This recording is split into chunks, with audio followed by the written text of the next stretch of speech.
ईशान जी बहुत देर से वेट कर रहे हैं। ईशान जी बोलिए। रोहित भाई थोड़ा धैर्य रखिए, शायद आपको या तो आवाज नहीं आ रही है। देखिए पूजा जी, सारी कुल जमा बात यहाँ पर यह है कि अभी हमारे साथी रोहित भाई और राजीव जेटली जी ने दो बातें बोली कि जो विपक्ष है वो जातियों की राजनीति कर रहा है, और उसके बाद, उसके तुरंत बाद अभी रोहित जी ने ये गिनवा दिया कि हमने एक मंत्री दिया दलित समाज से, हमारे इतने विधायक इस समाज से आते हैं, हमारे इतने विधायक उस समाज से आते हैं, और इतने विधायक पिछड़े वर्ग से आते हैं।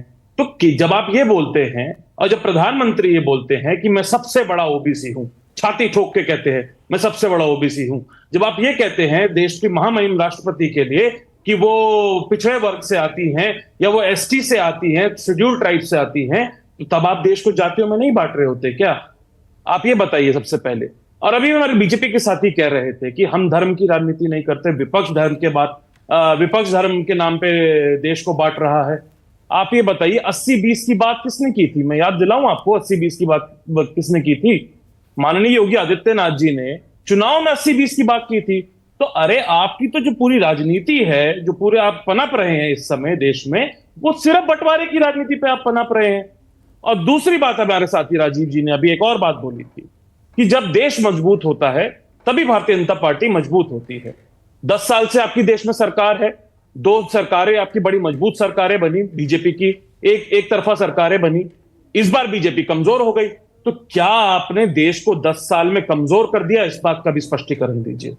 देखिए पूजा जी, जितनी भी, जैसे अभी हमारे नेता सुरेंद्र राजपूत जी ने, आपने उनका बयान चलाया, उन्होंने जैसे बोला कि जो सारी लड़ाई है इस समय ये बंदरबाट की लड़ाई है। और बंदरबाट किस चीज का?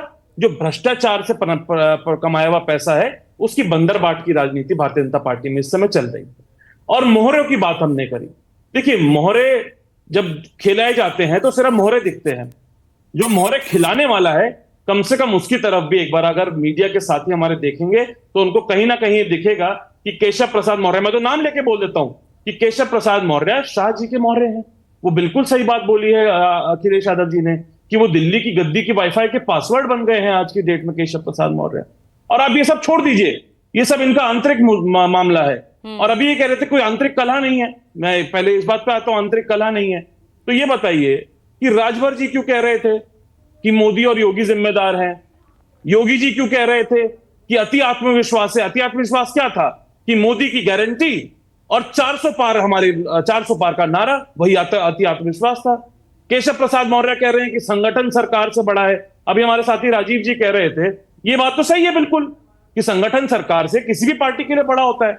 लेकिन ये बताइए कि 2017 में जब आप जीते थे उत्तर प्रदेश में, तो योगी जी कौन से संगठन से चुन के आए थे?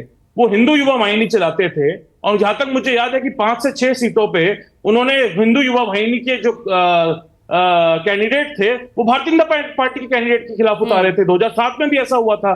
ये सत्यता है। तो बताइए कौन से संगठन से योगी आदित्यनाथ जी चुनकर आए थे? तो ये जो कसक है केशव प्रसाद मौर्य जी की, और उसी का फायदा आप लोग खूब उठा रहे हैं, उसी का फायदा उठा रहे हैं। नहीं, फायदा नहीं, हम तो देश रहते हैं। हम तो देश के, हम तो जो सवाल उठा रहे हैं वो उत्तर प्रदेश के आम जनमानस के सवाल। लेकिन हो रही है, दिल्ली में बैठक हो रही है समाधान निकालने के लिए। सुनिए, आप कुछ भी करिए, ये आपका आंतरिक मामला है, लेकिन हमारी 2-3 डिमांडें हैं, उनको पूरा कर दीजिए। उत्तर प्रदेश की जनता को महंगाई से जो त्रस्त है इस समय, उससे निजात दिला दीजिए। आपने 60,000 भर्तियां निकाली थी जो कैंसिल हो गई थी, आपने फिर दोबारा से कांस्टेबल की, पुलिस की जो भर्ती की डेट दे दी है। आप ये गारंटी दे दीजिए कि पेपर लीक नहीं होगा इस बार, उत्तर प्रदेश के जो युवा हैं उनके साथ छलावा नहीं होगा इस बार।